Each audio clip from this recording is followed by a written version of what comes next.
زدنی علما ربی زدنی علما ربی زدنی علما ربی اشرح لی صدری ویسر لی امری واحلل عقدۃ من لسانی یفقہوا قولی۔ سورہ یونس کا دوسرا رکوع ہے۔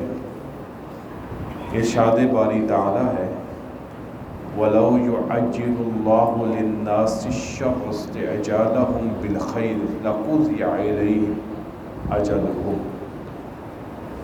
اگر اللہ لوگوں کو برائی جلد پہنچا دے جس طرح وہ بلائی جلدی مانگتے ہیں تو ان کی عمر ختم کر دی جائے۔ یہ آیت مبارکہ کا پہلا حصہ جس کا مفہوم اور مختصر خلاصہ یہ ہے، مشرکین مکہ ہوں یا کسی بھی زمانے میں انبیاء علیہ السلام کی دعوت کا، اللہ کے پیغام کا انکار کرنے والے، جب ان سے کوئی دلیل نہیں بن پاتی، ان سے جب انبیاء علیہ السلام کے سامنے کوئی جواب نہیں بن پاتا تو وہ ایک مطالبہ کرتے ہیں۔ وہ مطالبہ کیا ہے؟ اگر تم سچے ہو تو ہم تباہ و برباد کیوں نہیں ہو جاتے؟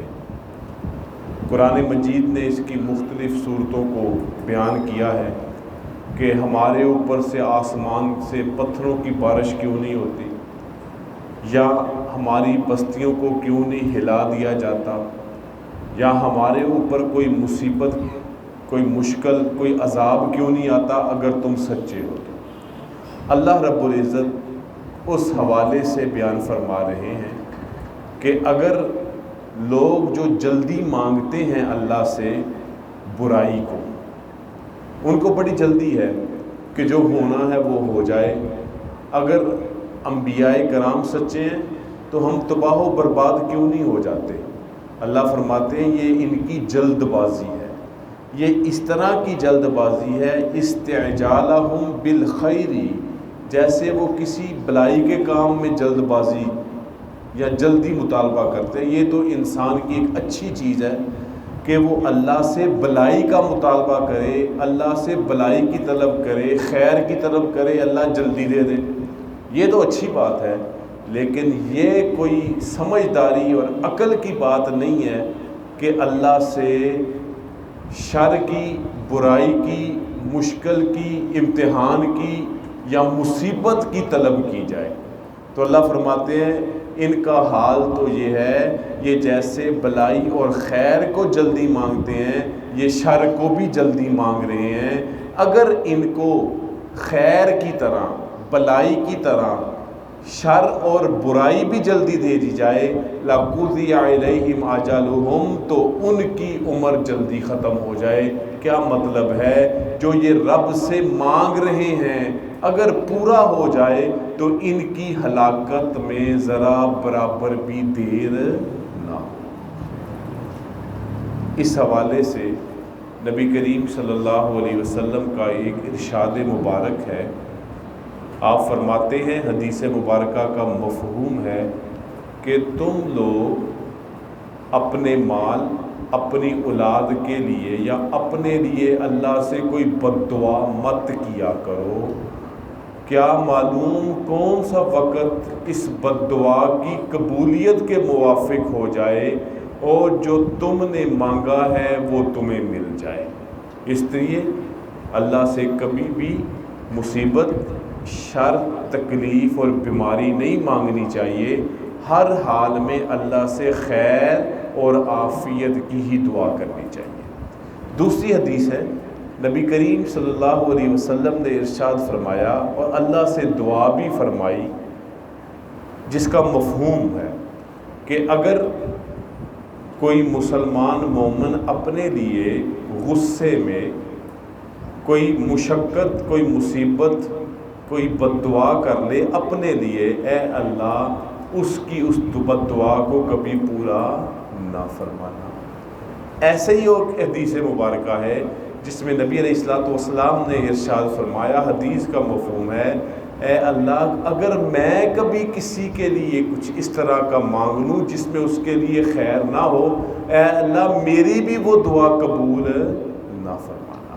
تو اس آیت سے ہمیں یہ سبق حاصل ہوا، اپنے لیے کبھی بھی برائی، شر، مصیبت کی دعا یا ہلاکت کی دعا نہیں کرنی چاہیے، جیسے کہ کفار کا طریقہ ہے کہ وہ انبیاء کے مقابلے میں کیا کہتے ہیں، اگر تم سچے ہو تو ہمارے اوپر آفت، مصیبت یا ہلاکت کیوں نہیں آتی؟ اللہ فرماتے ہیں اگر آ جائے تو پھر ان کی جو مدت عمر ہے وہ جلدی ہی ختم کر دی جائے۔ فَنَظَرُ الَّذِينَ لَا يَرْجُونَ لِقَاءَنَا فِي طُغْيَانِهِمْ يَعْمَهُونَ، اللہ فرماتے ہیں پس اللہ نے ان لوگوں کو مہلت دی ہے، وہ مانگ رہے ہیں برائی کو، ہلاکت کو، آفت کو، مصیبت کو، لیکن اللہ تعالیٰ ان لوگوں کو مہلت دیتے ہیں جنہیں ہماری ملاقات کی امید نہیں ہے، یعنی جو انبیاء کرام کا انکار کرتے ہیں، آخرت کا انکار کرتے ہیں، وہ ہماری ملاقات کی امید نہیں کرتے، ہم ان کو پھر بھی مہلت دیتے ہیں فی طغیانہم یعمہون، اور وہ اپنی سرکشی میں بھٹکتے رہے، یعنی کہ وہ لگے رہے اپنی سرکشی میں، ہم بھی ان کو مہلت دیتے جائیں گے۔ ایک اب ہمارا دوسرا رویہ، وَإِذَا مَسَّ الْإِنسَانَ الضُّرُّ دعانا لجنبه او قائدا او قائما، پیچھے کیا کہہ رہے ہیں، کوئی مصیبت آتی کیوں نہیں، جو فیصلہ ہونا ہے وہ ہو جائے۔ اب اللہ فرماتے ہیں جب انسان کو کوئی تکلیف پہنچتی ہے، جب پہنچ جاتی ہے پھر کیا کرتا ہے، دعانا، وہ پکارتا ہے ہمیں، لجنبه، کبھی لیٹے ہوئے، او قائدا، کبھی بیٹھے ہوئے، او قائمن، کبھی کھڑے ہوئے، ہمیں کہتے ہیں اللہ کس مصیبت میں ڈال دیا، اس مصیبت کو ہم سے ٹال دے۔ لیٹے بھی یہ دعا کرتا ہے، بیٹھے بھی یہ دعا کرتا ہے، کھڑے بھی یہ دعا کرتا ہے، جبکہ اس نے اس مصیبت کو اپنے لیے خود دعوت دی ہوتی ہے۔ کیسا ہے، پہلے کہہ رہا ہے آ جائے، جو ہونا ہے ہو جائے، جب آ گئی تو اب کیا کر رہا ہے، اپنے رب سے دعائیں بھی کر رہا ہے، لیٹے ہوئے، بیٹھے ہوئے، کھڑے۔ پھر تیسرا رویہ، پہلے مانگ رہا ہے، پھر دعا مانگ کے جان چھڑوا رہا ہے، جان چھٹے۔ اب تیسرا رویہ آ گیا کہ ہم اتنے جلد باز ہیں، اتنے بلکڑ ہیں، فلما کشفنا عنہ ضرہ مر کان لم یدعنا الی ضر مسہ، کیا پس جب ہم اس سے اس کی تکلیف کو دور کر دیتے ہیں، اس کے اب ہم نے کیا کیا، ہم نے اس سے تکلیف کو دور کر دیا، اب کیا کرتا ہے کہ گویا اس کو تکلیف نے چھوا ہی نہیں، اب ہمیں پکارنا ہی بھول جاتا ہے۔ پہلے مصیبت کو دعوت دیتا ہے، مصیبت آتی ہے تو اللہ اللہ کرنا شروع کر دیتا ہے، جب مصیبت ٹل جاتی ہے تو کہتا ہے، سمجھتا ہے اور اس طرح کا رویہ اختیار کرتا ہے کہ جیسے میں نے اپنے رب کو پکارا ہی نہیں ہے۔ مطلب کیا ہے کہ اپنے رب کو بھول جاتا ہے۔ کذالک زین للمسرفین ما کانوا یعملون، اسی طرح اللہ تعالیٰ حد سے بڑھنے والوں کو، بے باکوں کو، ان کے سامنے چیزوں کو مزین کر دیتے ہیں، خوبصورت بنا کے پیش کرتے ہیں جو وہ کچھ کر رہے ہوتے ہیں، یعنی ان کو لگتا ہے جو کچھ ہم کر رہے ہیں سب کچھ ٹھیک ہے۔ کن کے لیے؟ جو حد سے گزر جانے والے ہیں، جو ایمان اور اعمال صالحہ کی حد میں رہتے ہیں، نہ وہ مصیبت طلب کرتے ہیں، اور اگر کسی وجہ سے آ جائے، مانگے بغیر بھی آ جاتی ہے تو پھر رب کو پکارتے ہیں، تو جب دور ہو جائے رب کو بھولتے بھی نہیں ہیں۔ وَلَقَدْ أَهْلَكْنَا الْقُرُونَ مِنْ قَبْلِكُمْ لَمَّا ظَلَمُوا، اور البتہ تحقیق ہم نے ہلاک کیا پہلی تم میں سے پہلی امتوں کو بسبب انہوں نے جو انہوں نے ظلم کیا۔ یہ اللہ رب العزت فرما رہے ہیں کہ ہم اس سے پہلے قوموں کو، جماعتوں کو، امتوں کو ہلاک کر چکے ہیں۔ کیوں؟ انہوں نے ظلم کیا۔ ظلم کس چیز کو کہتے ہیں؟ ظلم کہتے ہیں وضع شیء لغیر محلہ، ایک شے کو اس جگہ پہ نہ رکھنا جو اس کا مقام ہے۔ انبیاء کا مقام کیا ہے؟ ان کی دعوت کو قبول کیا جائے، ان کی عزت و عظمت و مرتبت کا خیال کیا جائے۔ جب قوموں نے اس کا خیال نہیں کیا تو اللہ نے ان کو ہلاک کر دیا۔ اللہ کا حق کیا ہے؟ اللہ کے ساتھ عدل اور انصاف کیا ہے؟ اس کو وحدہ لا شریک مانا جائے، یکتا اکیلا مانا جائے، اور جو نہیں مانتے وہ ظلم کرتے ہیں۔ جب اس طرح کا ظلم کرتے ہیں تو پھر ان کا نتیجہ کیا نکلتا ہے؟ رسوائی، بربادی اور ہلاکت۔ وجاءتہم رسلہم بالبینات، اور آئے ان کے پاس رسول واضح نشانیاں لے کے، وما کانوا لیؤمنوا، اور وہ پھر بھی ایمان نہیں لائے۔ کذالک نجزی القوم المجرمین، ہم اسی طرح سزا دیتے ہیں گناہ گاروں کو، مجرموں کو، اپنے ان لوگوں کو جو اللہ کی اور اللہ کے رسول کی بات نہیں مانتے۔ اچھا، ہلاک ہو گئے، پھر ہم کیا کرتے ہیں؟ ثم جعلناکم خلائف فی الارض من بعدہم، اور پھر ہم ان کی جگہ جن کو ہلاک کیا ان کی نافرمانی اور ظلم کی وجہ سے، ہم ان کا نائب بناتے ہیں زمین میں، اگلی امت کو لے آتے ہیں، اگلی قوم کو لے آتے ہیں ان کے بعد، لننظر کیف تعملون، تاکہ ہم دیکھیں اب وہ کیا کرتے ہیں۔ کیا انہوں نے پہلوں کی بربادی، ہلاکت، سزا کا سے سبق حاصل کیا کہ نہیں کیا؟ کیا ہمارے سامنے اس قرآن مجید کے ذریعے سے نبی اکرم صلی اللہ علیہ وسلم کے بتانے، فرمانے اور خبر دینے کے ذریعے سے ہمیں معلوم نہیں ہوا کہ قوم عاد اور سمود اور لوط اور فلاں کے ساتھ کیا کچھ نہیں ہوا؟ اگر ہمیں خبر ہے اور ہم اس خبر کو سامنے رکھتے ہیں، اچھے اعمال کرتے ہیں، ایمان اور اعمال صالحہ والی زندگی گزارتے ہیں، تو پھر تو ہم ہو گئے بامراد۔ اور اگر ہم نے عبرت نہیں پکڑی، سبق حاصل نہیں کیا، ہم رہے بے مراد کے بے مراد۔ اللہ اسی بات کو یہاں پر ارشاد فرما رہے، ثم جعلناکم خلائف فی الارض، پھر ہم بناتے ہیں تمہیں زمین میں خلیفہ، ان کا نائب، من بعدہم، ان ہلاک ہونے والوں کے بعد، لننظر کیف تعملون، تاکہ ہم دیکھیں اب تم کیسا عمل کرتے ہو۔ یہ یہاں تک اللہ رب العزت ایک بڑے دوسرے انداز سے ہمیں سمجھا رہے ہیں کہ بندے کے پتر بن جاؤ، ورنہ تمہارا وہی حال ہوگا جو پہلی امتوں کا ہوتا رہا ہے۔ اگلی آیات میں اللہ رب العزت ان کا تذکرہ فرما رہے ہیں جو قرآن مجید پر کامل ایمان نہیں لاتے، اور کہتے ہیں کہ اس میں ایسی باتیں جو ہمارے کو نکال دیا جائے۔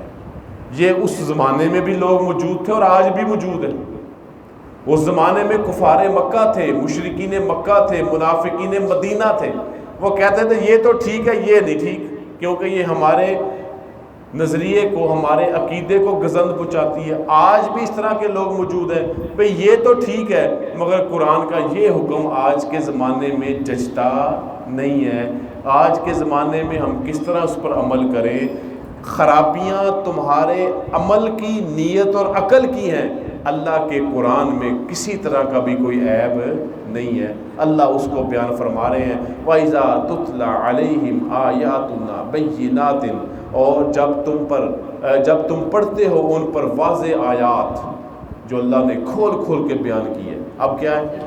قَالَ الَّذِينَ لَا يَرْجُونَ لِقَاءَنَا، اور کہا ان لوگوں نے جو ہماری ملاقات کی امید نہیں کرتے، یعنی وہ اللہ پر، اللہ کے رسولوں پر، اور سب سے بڑھ کر آخرت کے دن پر ایمان نہیں لاتے، وہ کیا کہتے ہیں؟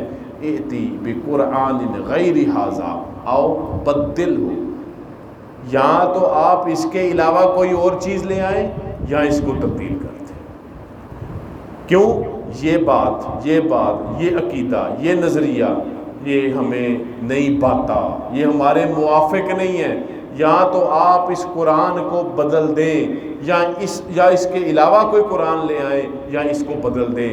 یہ رویہ اس وقت بھی موجود تھا اور آج بھی موجود ہے۔ ہم قرآن پر ایمان لاتے ہیں، قرآن کو مانتے ہیں، اللہ کی کتاب مانتے ہیں، مگر اس کو نہیں مانتے، اس کو نہیں مانتے۔ لہذا ہمیں آج کے ماحول کے مطابق قرآن کو سمجھنا چاہیے، قرآن کے احکامات کو بدلنا چاہیے۔ اس وقت تھا، اب اس پہ اس طرح عمل نہیں ہو سکتا۔ اس طرح کی باتیں آپ کے کانوں میں پڑتی رہتی ہیں، یہ آج کی نہیں، یہ اس وقت کی باتیں ہیں جب یہ قرآن مجید نازل ہو رہا تھا۔ آگے اللہ فرماتے ہیں کل ما یکون لی ان ابدلہ من تلقاء نفسی، اے میرے محبوب فرما دیجئے میرے لیے ایسا نہیں ہے کہ میں اس کو اپنی مرضی سے تبدیل کر دوں۔ اللہ فرما رہے ہیں نبی کریم صلی اللہ علیہ وسلم سے، ان کو یہ انہوں نے کہا یا اس کے علاوہ کوئی قرآن آ جائے یا اس کو تبدیل کر دیں، اے میرے محبوب جو ایسا مطالبہ کر رہے ہیں ان سے فرما دیجئے میں اپنی مرضی سے اس کو تبدیل نہیں کر سکتا۔ ایسے ہی آج اس قرآن کو، اس کے احکام کو کوئی مولوی، کوئی عالم دین، کوئی صوفی، کوئی ولی اپنی مرضی سے تبدیل اس کے احکامات کو نہیں کر سکتا۔ جب نبی کریم صلی اللہ علیہ وسلم کو اس حوالے سے پابند کر دیا گیا تو ہم جیسے نکمے کس کھیت کی مولی۔ ان اتبع الا ما یوحی الی، ہاں کیا ہے مگر یہ ہے کہ میں اتباع کرتا ہوں جو میری طرف وحی کی جاتی ہے۔ اللہ جو حکم دیتا ہے میں اس پہ عمل کرتا ہوں، اللہ نے جو وحی کی ہے میں اس کا پابند ہوں۔ انی اخاف ان عصیت ربی عذاب یوم عظیم، بے شک میں خوف کھاتا ہوں اگر میں اپنے رب کی نافرمانی کروں گا اس دن سے، جو اس دن کے عذاب سے جو یوم عظیم ہے۔ وہ کون سا دن ہے؟ یوم آخرت کا۔ قل لو شاء اللہ ما تلوتہ علیکم ولا ادراکم بہ، پھر نبی اے میرے محبوب ان سے یہ بھی فرما دیجئے اگر اللہ چاہتا تو میں اس کو تم پر تلاوت بھی نہ کرتا۔ آج تمہیں اس قرآن سے تکلیف ہو رہی ہے، آج تم اس قرآن کی تعلیمات کو سے منہ موڑ رہے ہو، اس کے احکامات کو کہہ رہے ہو بدل دیا جائے، اس کے علاوہ کوئی قرآن ہے، میرا تو اختیار اتنا بھی نہیں ہے، اگر اللہ چاہتا تو میں تمہارے سامنے اس کی تلاوت بھی نہ کرتا۔ قل لو شاء اللہ، فرما دیجئے میرے محبوب اگر اللہ چاہتا، ما تلوتہ علیکم، تو میں اس کو آپ پر تلاوت، تم پر تلاوت نہ کرتا، ولا ادراکم بہ، اور نہ ہی میں تمہیں اس سے خبردار کرتا، یعنی میں نہ تمہیں قرآن کی تلاوت کرتا نہ اس کے احکامات کی خبر دیتا۔ اور پھر اللہ کے نبی فرما رہے ہیں، اللہ تعالیٰ اس کو نقل کر قد لبثت فیکم عمرا من قبلہ، تحقیق میں تم میں ایک عمر تک پہلے رہا ہوں۔ کس بات کی نبی علیہ السلام دلیل دے رہے ہیں؟ یہ سب کچھ اللہ کی طرف سے ہے، اور تمہیں پتہ بھی ہے کہ میں تمہارے درمیان ایک عمر تک رہا ہوں، اور میں نے کبھی پہلے اس طرح کی شعر و شاعری کی ہی نہیں ہے کہ تم یہ سمجھو کہ یہ میرا اپنا کلام ہے، یہ میری اپنی بات ہے۔ میری عادت پہلی ایسی رہی نہیں ہے، میں تم میں رہا ہوں بچپن سے لے کر لڑکپن تک، لڑکپن سے جوانی، اور جوانی سے 40 سال کی عمر تک میں نے کبھی شعر نہیں کہے، میں نے کبھی اس طرح کی باتیں نہیں کی۔ تو مطلب کیا ہے؟ جب میں نے پہلے نہیں کی، اب بھی میں اپنی مرضی سے نہیں کہہ رہا، یہ کہلوانے والا کون ہے؟ اللہ رب العزت ہے۔ فقد لبثت فیکم عمرا من قبلہ، میں تم میں اس سے پہلے ایک عمر تک رہا ہوں۔ افلا تعقلون، کیا تمہیں سمجھ نہیں ہے؟ تمہیں بات عقل میں نہیں آتی؟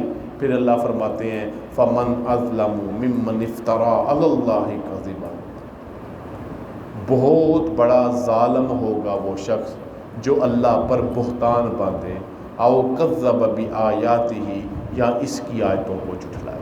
دو باتیں اللہ نے ارشاد فرمائی، وہ بڑا ظالم ہے جو ایسی بات کی نسبت اللہ کی طرف کرے جو اللہ نے کہی ہوئی نہیں، کہ یہ اللہ کا کلام ہے، یہ اللہ کی بات ہے۔ اگر کوئی ایسی بات کرتا ہے جو اللہ نے نہیں کہی وہ اللہ کی طرف نسبت کرتا ہے، وہ بہت بڑا ظالم ہے۔ ایک نمبر دو، وہ بھی ظالم ہے جب واقعی اللہ کا کلام آ گیا، جب واقعی اللہ کی بات آ گئی اور اللہ کا قرآن آ گیا، جب واقعی اللہ کی بات آ گئی اور اللہ کا قرآن آ گیا، اللہ کی آیات آ گئی، وَكَذَّبَ بِآيَاتِهِ، اور پھر بھی اس کی آیتوں کو جھٹلائے، بنا کر لانے والا بھی ظالم اور سچی باتوں کو نہ ماننے والا بھی ظالم، انہو لا یفلح المجرمون، بے شک اللہ تعالیٰ گناہ گاروں کا بھلا نہیں کرتا۔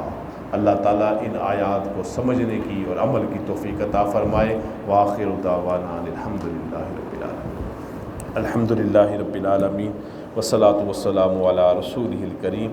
ربنا آتنا فی الدنیا حسنۃ وفی الآخرۃ حسنۃ وقنا عذاب النار۔ ربنا لا تزغ قلوبنا بعد إذ هديتنا وهب لنا من لدنك رحمة إنك أنت الوهاب۔ اللهم إنا نسألك العفو والعافية في الدين والدنيا والآخرة۔ اللهم إنا نسألك علما نافعا ورزقا واسعا وشفاء من كل داء۔ اللهم ارحمنا أنت أرحم الراحمين۔ اللهم اغفر لنا إنك أنت الغفور الرحيم۔ اللهم ارزقنا إنك أنت خير الرازقين۔ یا رب العالمین، ہر قسم کے صغیرہ کبیرہ چھوٹے بڑے گناہوں کو معاف فرما، خیر و عافیت کا معاملہ فرما، ہر قسم کے شرور سے، شیطانیت سے ہم سب کی حفاظت فرما، بلائی اور خیر اور نیک کے کام کرنے کی اور ان کاموں کو کرنے والوں کا ساتھ دینے کی توفیق نصیب فرما۔